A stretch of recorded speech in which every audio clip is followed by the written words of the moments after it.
Bonjour à tous et ravi de vous retrouver pour une nouvelle émission du Tableau Vert avec nos invités et grâce au reportage, nous allons partager avec vous une expérience unique, celle d'un échange entre des élèves du collège Jean-Baptiste Carpeau de Valenciennes et ceux de l'école primaire d'Oualad Saleh dans la province de Casablanca au Maroc. À travers ce projet pilote soutenu par le SIAV et mené au Maroc par l'association CARE, le Tableau Vert évoque aujourd'hui les notions d'accès à l'eau, à ces équipements sanitaires si utiles à notre confort au quotidien. Avant d'aller plus loin, je vous propose de regarder ensemble ces quelques images réalisées sur place par les équipes de CARE et commentées par notre journaliste Florence. Regardez. Si l'accès à l'eau potable s'est considérablement amélioré dans les grandes villes marocaines, la situation reste difficile dans les zones rurales. Consciente de cette disparité d'accès sur son propre territoire, les autorités marocaines ont engagé depuis 2010 un vaste plan d'urgence sur 3 ans. Mais pour l'heure, la collecte d'eau reste un geste quotidien dans la campagne marocaine, comme nous le montrent Iman et Samir.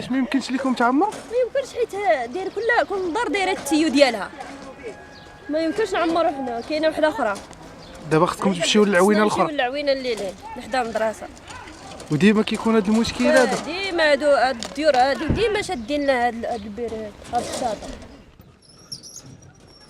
Pour aider à l'amélioration globale de la situation, l'association CARE intervient depuis 2008 aux côtés des autorités marocaines. Au plus près des populations, l'ONG accompagne les initiatives locales, comme ici dans les communes de Oualad Saleh, où, grâce au soutien du syndicat intercommunal d'assainissement de Valenciennes, de nouveaux blocs sanitaires ont pu être aménagés au sein de l'école primaire. Essentiel à un bon accueil des élèves, ces équipements sont aussi un argument fort pour le maintien des filles à l'école, comme nous l'explique le directeur de l'école.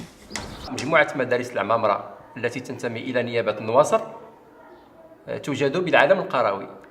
الأشياء اللي كنعتبروها طبعا ناقصة في المؤسسات ومن بينها تأهيل المرافق الصحية. كلنا كنعرفوا بأن المرافق الصحية ضرورية بالمؤسسات التعليمية خاصة بالنسبة للفتيات المستويات العليا اللي كنقصدوا بها المستوى الخامس والمستوى السادس. في هذا الإطار كتجي الشراكة بيننا وبين مؤسسات كير في إطار اتفاقية الشراكة من أجل إنجاز مرافق الصحية. وبين قوسين ملي تنقولوا المرافق الصحية فسبق لينا وتعاملنا مع جمعية كير في 2007 في إطار تأهيل المرافق الصحية ديال مجموعة مدارس العمامرة بين قوسين فرعية العبد السلاميين، بحيث تم تزويد المراحيض بالماء الصالح للشرب وربط شبكة الماء والكهرباء وكذلك بناء حفرة صحية من النوع العصري. Par ces projets spécifiques appelés eau, assainissement, hygiène dans les écoles, CARE aide à l'amélioration durable de l'accès à ces services de base dans les milieux les plus défavorisés et participe aussi à l'amélioration de l'accès au savoir pour les filles jusque-là souvent retirées de l'école en raison du manque d'infrastructures. On l'a vu, donc un projet d'envergure soutenu par le syndicat intercommunal d'assainissement de Valenciennes. J'accueille maintenant son président, Bernard Brouillet, pour en parler plus longuement. Bonjour Bernard. Bonjour Bruno. Alors pourquoi cet engagement du syndicat au Maroc ? Alors on ne va pas dire une longue histoire, mais c'est un engagement fort du syndicat d'assainissement depuis quelques années. C'est-à-dire qu'on a, dans le cadre de notre agenda 21, notre volonté du développement durable, je dirais qu'une des préoccupations qu'on a eues à un moment dans ce syndicat, c'était les relations nord-sud. On a une chance extraordinaire en France et en Europe d'avoir de l'eau, je dirais, à profusion, même si c'est compliqué de la traiter, on en sait quelque chose dans ce syndicat. En revanche, on s'est rendu compte que dans beaucoup d'autres régions d'Afrique, entre autres, il y avait une véritable difficulté, une culture de l'eau qui était particulière. Et moi, j'ai fait quelques voyages en Afrique du Nord, en particulier au Maroc, et je me suis bien rendu compte que la valeur de l'eau chez eux était complètement différente de la nôtre. En même temps, quand on regarde, on voit surtout les enfants. Moi, j'ai beaucoup approché les enfants quand j'ai fait mes déplacements au Maroc et voir comment ça se passait dans les écoles. Et là, on voit bien qu'il y a une difficulté d'abord du vivre ensemble pour ces jeunes Marocains, Parce qu'il y a une difficulté de l'accès à l'eau. Au même titre que je dis souvent, ce n'est pas des bonbons qu'il faut leur donner, c'est des stylos et des cahiers. C'est ce que j'ai appris quand j'étais au Maroc. Parce que, au début, on faisait comme tout le monde, on donnait des bonbons, du Coca-Cola, enfin bref, tout ce qu'il ne faut pas faire. Et en réalité, voilà, les enseignants nous disaient, non, si vous voulez nous aider, amenez des crayons, amenez des cahiers, ce que j'ai d'ailleurs fait un de mes derniers voyages quand j'étais au Maroc, et particulièrement, on a travaillé sur le volet de l'eau, qui est une véritable difficulté pour eux d'aller la récupérer, de la travailler, etc. Donc, on n'a pas, nous, cette vision-là. On est des pays riches. On a de l'eau à profusion. Nous avons une responsabilité sociétale sur les relations nord-sud pour que, effectivement, ces gens vivent correctement et particulièrement les enfants apprennent à gérer ce potentiel qui est l'eau, qui est extrêmement rare dans les pays du Maghreb. Alors, qu'est-ce qui a retenu votre attention sur ce projet ? Alors, Caire est venu nous présenter ce projet. Il avait une particularité qui m'intéressait beaucoup, mais également mes collègues élus, et particulièrement Anne Gauzet qui était en charge du dossier. C'était la relation qu'on pouvait avoir directement entre les enfants du Maroc et les enfants de France, via Internet. C'est-à-dire qu'il y avait un déplacement, on va dire virtuel, qui était potentiellement possible entre cette école et les enfants français, donc avec un échange en direct, avec des possibilités qui étaient extrêmement intéressantes, y compris visuelles, puisqu'Internet, on peut voir les enfants, on peut voir, c'était le côté, moi, qui m'avait beaucoup attiré. Et puis, il y avait un autre sujet qui était, c'est comment maintenir les petites filles. Là-bas, simplement, dans l'école, s'il n'y a pas d'eau, on ne peut pas maintenir la petite fille à l'école, donc il y a une déscolarisation des jeunes femmes ou des jeunes filles, et je trouvais que l'idée de pouvoir amener des solutions techniques sur ce sujet était pour moi très intéressante. Alors dites-moi comment s'est passé ce partenariat, quelle relation avec Caire précisément ? Alors Caire, on a d'excellentes relations puisque j'avais souhaité à l'époque on a une structure sûre et certaine. Je rappelle que Caire est quand même une association qui s'est créée en 1947, bien avant le plan Marshall. C'est une association qui couvre le monde entier et il couvre en réalité les pays du Maghreb depuis pas très longtemps. Ça a été fait, je vous dis, bien avant le plan Marshall, et c'est une ONG qui est extrêmement intéressante. Donc j'ai beaucoup regardé, et ce qui m'a beaucoup intéressé aussi, c'est que la responsable de Caire Maroc est une personne qui est une ancienne de la société Suez lyonnaise. Donc c'est quand même notre partenaire au titre du syndicat. Cette femme qui est partie, parce qu'elle travaille beaucoup sur la région de Casablanca, etc., moi j'ai appris à la connaître, et ça m'a beaucoup intéressé de voir le sérieux avec lequel elle prenait ce dossier.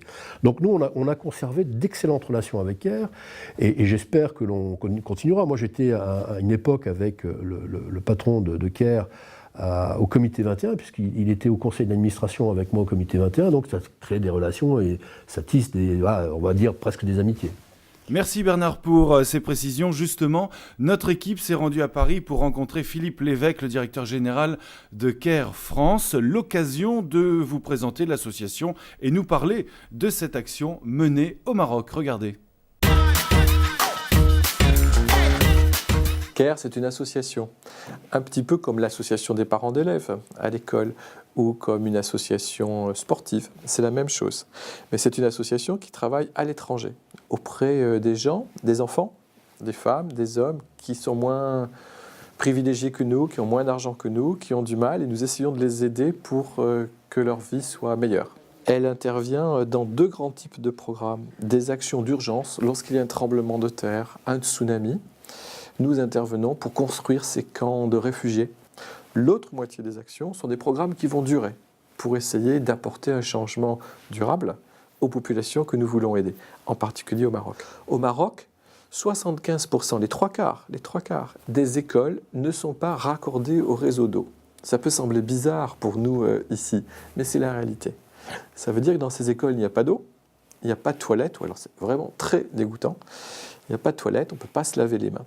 C'est un vrai problème, et c'est un problème qui a de grosses conséquences sur la scolarisation des enfants. Au moment de la puberté, lorsqu'on grandit, les parents refusent que leur fille aille à l'école s'il n'y a aucune toilette, aucune hygiène dans l'école.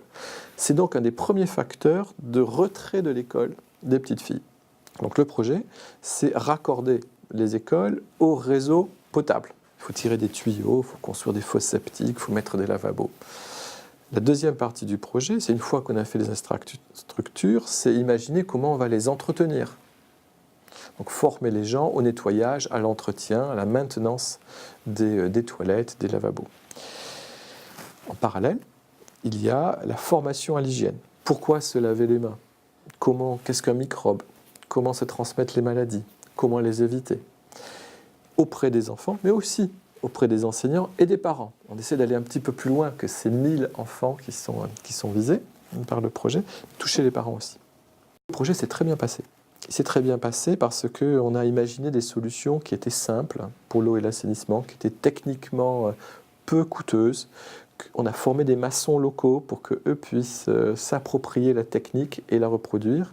Et aujourd'hui, on a fait plus d'une centaine d'écoles. Donc non seulement cette zone-là, où 7 écoles sont couvertes par le projet du CIAF, mais on a fait plus d'une centaine dans la zone. Et c'est repris par la délégation régionale, là-bas, de l'éducation nationale, comme modèle. Je suis très fier qu'on ait imaginé des solutions qui soient appropriables par les gens, que les gens puissent faire eux-mêmes, par eux-mêmes. Voilà, un vrai succès, donc comme vous avez pu le voir. Je me tourne à présent vers Anne Gauzet et Cécile Balboni. Encore merci d'être avec nous.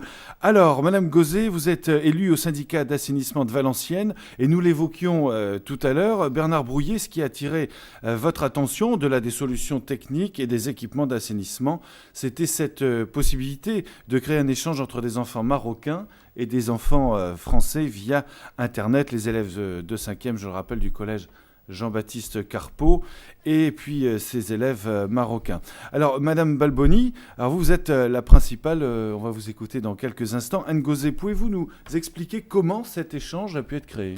Eh bien, disons qu'à travers le volet social de l'agenda 21, le CIAF s'est engagé à faire des actions de partenariat nord-sud. Et quand l'association, l'ONG CARE, est venue nous proposer ce projet qui concernait des écoles marocaines, évidemment, ça rentrait tout de suite dans nos cordes. Alors, vous souhaitiez vraiment apporter cet équipement informatique et cet accès Internet. C'était vraiment votre volonté. Il y avait d'abord un autre aspect qui était l'aspect sanitaire, puisque nous allions construire donc des sanitaires et l'assainissement qui allait être amené pour cette école. Et par là même, on avait l'action sociale bien chère au CIAF, puisque on faisait travailler et on formait des artisans locaux pour former. On aidait aussi les mères de famille, les familles à avoir l'accès à Internet indirectement. Pour les enfants, évidemment, là, on a ciblé 2 écoles uniquement qui ont eu tout le matériel informatique qui leur permettait justement d'avoir une fenêtre ouverte sur le monde et de pouvoir accéder aux échanges internationaux avec l'école de Carpeau, puisque c'était cette école qui a été choisie, et de leur ouvrir le monde. Alors concrètement, comment s'est mis en place cet échange? Cet échange, il fallait évidemment passer par le biais de l'éducation nationale, avoir l'aval de l'inspection. Donc nous avons d'abord eu une rencontre avec Madame Balboni, l'inspecteur et les professeurs des principaux des classes pour que l'on puisse trouver une classe adaptée qui puisse faire rentrer ce travail par rapport aux ressources de l'eau, de l'assainissement, par rapport aussi aux différences qui existent entre les différents continents dans les programmes. Donc, Madame Balboni nous a proposé une classe de 5e à projet. Ouais, et les enfants ont été très motivés, on va en parler dans quelques instants. Alors pour que chacun puisse mieux comprendre comment se sont déroulés ces échanges, nous allons regarder dans quelques instants un reportage réalisé par Florence et Reynald. Mais auparavant, donc Anne Balboni, vous êtes la principale du collège, Jean-Baptiste Carpeau. Pouvez-vous nous dire ce qui vous a plu dans cette initiative ? Alors, c'était vraiment intéressant parce que l'établissement est très sensible à tout ce qui est Agenda 21. Et donc, nous avions une classe particulièrement où on a des élèves qui n'étaient pas très scolaires. Et on s'est dit que les impliquer dans un vrai projet concret et qui aboutirait à la réalisation d'un petit film serait un bon moyen de les remotiver.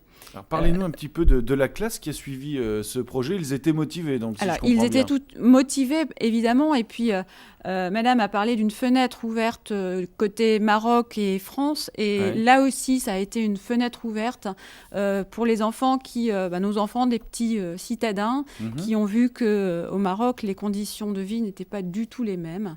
Et la problématique de l'eau a été également très intéressante, puisqu'ils ont l'habitude d'user et d'utiliser sans vraiment se rendre compte. Sans modération, on a Absolument. envie de dire. Oui. Exactement. Et là, ils ont pris vraiment conscience de la richesse que représente l'eau pour certains pays. Alors, je vous propose maintenant de regarder ces quelques images tournées par notre équipe au fil du projet, l'occasion d'entendre le témoignage des élèves et le commentaire de Benoît Ego, leur professeur principal.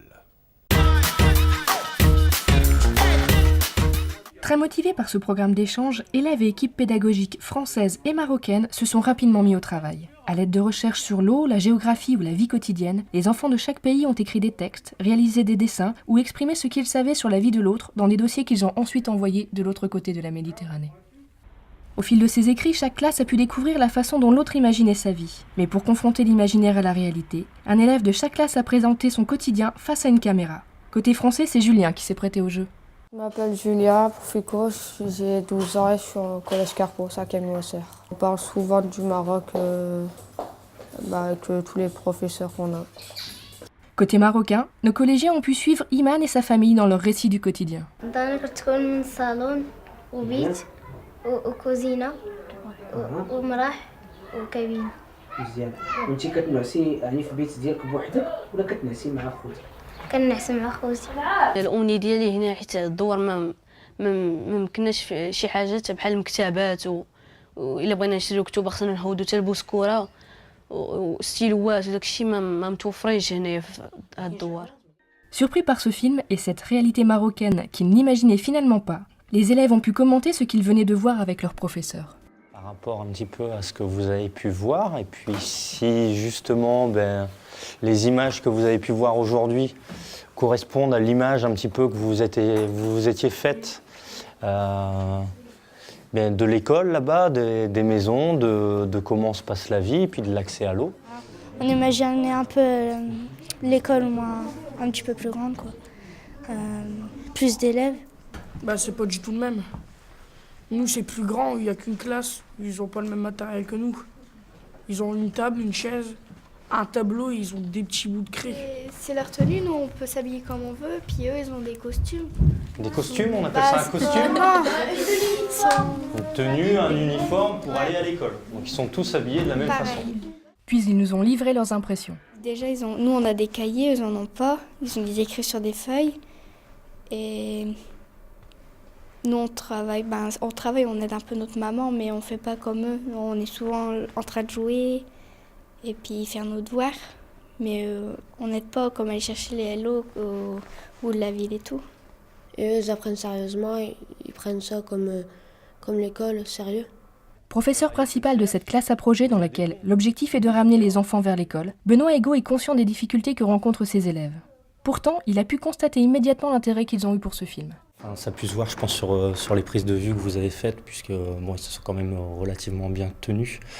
C'est vrai que c'est des élèves qui sont dans une classe à projet où c'est un petit peu difficile pour eux dans certaines matières. Ils ne voient pas toujours l'intérêt de l'école. C'est difficile pour eux de se projeter dans l'avenir, en fait. Mais je pense qu'ils se rendent compte que pour certains, que l'école c'est quand même important, et puis qu'ils ne prennent pas forcément au sérieux comme il faudrait. Je pense que juste avant, Donovan a eu du mal justement à exprimer ça, le fait que quand ils viennent en cours, ils rigolent, ils pensent plus à s'amuser. Et puis c'est un petit peu les chances qu'on leur donne qui sont gâchées. Et puis que voir un petit peu comment travailler les Marocains dans la classe avec le sérieux, avec une envie de participer, ils se rendent compte que là-bas, c'est un petit peu la chance qu'ils ont pour pouvoir s'en sortir. Et puis donc, qu'ils se servent de cette chance au maximum pour améliorer un petit peu leurs conditions de vie. Voilà pour le reportage Cécile Balboni, nous venons de le voir, ces échanges ont parfois été forts pour vos élèves. Quel bilan, comme l'on dit, pourriez-vous faire de cette expérience ? Évidemment, un bilan très positif, ça a été très très enrichissant pour les élèves. Ils ont pris conscience d'un grand nombre de choses, de la chance surtout qu'ils avaient de pouvoir profiter de l'école, de pouvoir profiter de l'eau pour avoir droit à l'instruction. Et la problématique aussi des jeunes filles a été très, très intéressante à ce niveau-là, puisque nos élèves vont... garçons ou filles font une scolarité tout à fait normale, ce qui n'est pas forcément le cas dans la région que nous avons vue. Et puis il y a eu ces échanges vidéo qui étaient aussi, alors malgré parfois les aléas techniques, qui a été aussi très, très riche, parce qu'on avait vraiment un contact direct avec les directeurs, avec les enseignants, avec les professeurs et puis les enfants surtout. Ils ne sont pas prêts d'oublier cette expérience. Tout à fait. Et on avait toute la spontanéité de cette et beaucoup de motivation aussi, j'imagine. Tout à fait. Oui. Alors en marge de ces échanges, les élèves ont également travaillé sur les droits de l'enfant. Un projet intéressant à plus d'un titre, comme vous pourrez le constater dans le reportage qui suit. On regarde cela en images et on fait le point avec vous, Cécile Balboni, dans quelques instants. Créer une exposition pour présenter aux autres ce que sont les droits de l'enfant, leur expliquer en quoi le droit à l'eau potable et à l'assainissement est une condition essentielle à la réalisation des autres droits humains, c'est le défi qu'a confié à nos élèves Sébastien Noël. Avec l'objectif annoncé de faire d'eux les guides de leur propre exposition, cet intervenant pédagogique est allé à leur rencontre et les a aidés à réaliser ce projet en quelques semaines seulement.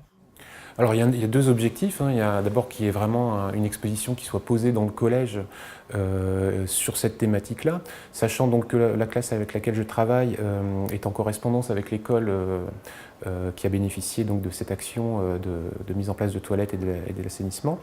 Après, il y a un deuxième objectif qui est plus pédagogique, qui est en fait de faire en sorte que ce soit les élèves de cette classe qui créent cette exposition. C'est aussi à eux de trouver, de réfléchir de comment fonctionne une exposition. Il faut trouver un espace, il faut trouver des grilles, il faut demander du matériel, il faut choisir des panneaux, il faut essayer de donner un sens, il faut animer ça. Donc c'est un peu tout ça l'objet de l'accompagnement aussi. Ce qui est essentiel, c'est que pour eux c'est un droit acquis et c'est de leur faire prendre conscience que d'abord ce droit-là n'est pas... absolument pas, partagé et loin de là dans le monde. Donc, première chose. Donc, voilà. Et la deuxième chose, donc, c'est que leur faire comprendre que ce droit, il n'est pas acquis et que notamment avoir accès à l'eau, c'est une chance et que ça se respecte. Alors tout ceci a donné naissance à une belle exposition. Parlez-nous de cette expo, Cécile. On a reçu des affiches où on traitait beaucoup de la thématique de l'eau et puis également de l'enfance. Donc les enfants, les nôtres, nos élèves, ont pu faire partager leur expérience aux autres élèves qui sont venus visiter l'exposition. Ça a permis aussi à faire partager leur expérience à un plus grand nombre d'élèves. Ça les a mis en valeur, évidemment, puisqu'ils l'ont expliqué aux autres. Et puis, ça a sensibilisé, évidemment, un large public. Ouais. Et comment l'établissement, je dirais, en général, a réagi à ce projet ? Alors, ça a été très, très progressif. D'abord, le projet a été vraiment stabilisé sur la classe, a tourné autour de la classe. Et puis, avec l'exposition, là, on a vu évidemment que le public s'élargissait un petit peu. Les enseignants sont venus, d'autres élèves, d'autres classes. Et puis là, évidemment, avec le tableau vert, je pense qu'il y aura une ouverture bien plus importante. Et ça rentrait vraiment dans les problématiques de l'établissement. On a énormément de gens, de professeurs sensibilisés à tout ce qui est question de développement durable. Et donc là, qui seraient prêts peut-être à se mobiliser dans le futur. Mais ils sont déjà très, très mobilisés et porteurs d'action. Donc voilà, ça a donné de la cohérence à tout un projet et dans des actions très différentes, parce qu'on a parlé de l'eau, certes, mais ça constitue aussi toute une éducation à la citoyenneté sur laquelle l'école est tenue de travailler. Et je crois que ça forme nos enfants et les futurs citoyens, donc je crois que c'est vraiment très important. Merci Cécile, une expérience riche en enseignement pour ces élèves, l'occasion aussi pour nous de réfléchir évidemment à notre quotidien et pourquoi pas de s'interroger s'interroger sur notre rapport à l'eau ici dans le Valenciennois. Alors en effet, avec en moyenne une centaine de jours de pluie, notre territoire reçoit près de 700 millilitres d'eau de pluie par an qui alimente nos ressources donc en eau. Pourtant, nous le rappelons souvent dans le tableau vert, il faut être prudent et faire attention à cette denrée qui pourrait devenir très rare. Alors pour en savoir plus sur ce sujet de l'eau, nous sommes allés à la rencontre d'un expert de l'agence de l'eau justement et on lui a demandé pourquoi dans notre région apparemment riche en eau, il reste essentiel d'agir pour préserver cette ressource. Regardez. L'eau, nous la croisons souvent dans nos déplacements sous forme de pluie, de plans d'eau ou de ruisseaux. Nous l'utilisons et la consommons aussi chaque jour sans même y réfléchir vraiment. Et pourtant, cette eau de qualité accessible directement dans nos maisons est en réalité un bien précieux. Une richesse rare et fragile que nous devons protéger comme nous l'explique Daniel Bernard, expert en eau souterraine au sein de l'agence de l'eau Artois-Picardie. Nous sommes dans un pays dans lequel l'eau est, on la trouve un peu partout.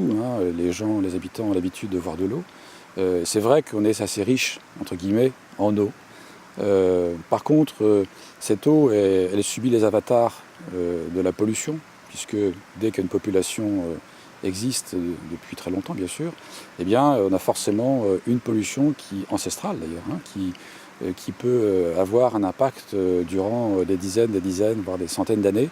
C'est vrai que dire que l'eau souterraine est un milieu fragile, c'est peut-être un peu difficile à comprendre, mais c'est quand même, il faut savoir que c'est un milieu récepteur, puisque tout ce qui se passe en surface peut avoir un impact sur l'eau qui est l'eau de pluie, qui est l'intrant, on va dire, c'est la ressource, et ensuite véhiculée en sous-sol, transportée, migrée, et puis se retrouver dans les nappes phréatiques, qui sont nos réserves d'eau potable.